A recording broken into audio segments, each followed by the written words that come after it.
இறை வார்த்தை லூக்கா நற்செய்தி அதிகாரம் 10 இறைவசனங்கள் 13 முதல் 16 முடிய.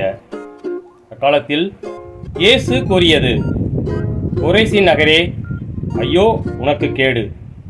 பெத்சாய்தா நகரே, ஐயோ உனக்கு கேடு! ஏனெனில் உங்களிடையே செய்யப்பட்ட வல்ல செயல்களை தீர், சீதோன் நகரங்களில் செய்யப்பட்டிருந்தால் அங்குள்ள மக்கள் முன்பே சாக்கு உடை உடுத்தி சாம்பலில் உட்கார்ந்து மனம் மாறியிருப்பர். எனினும் தீர்ப்பு நாளில் தீருக்கும் சீதோனுக்கும் கிடைக்கும் தண்டனையை விட உங்களுக்கு கிடைக்கும் தண்டனை கடினமாகவே இருக்கும். கப்பர்நாகுமே, நீ வானளாவ உயர்த்தப்படுவாயோ? இல்லை, பாதாளம் வரை தாழ்த்தப்படுவாய். உங்களுக்கு செவி சாய்ப்பவர் எனக்கு செவி சாய்க்கிறார். உங்களை புறக்கணிப்பவர் என்னை புறக்கணிக்கிறார்.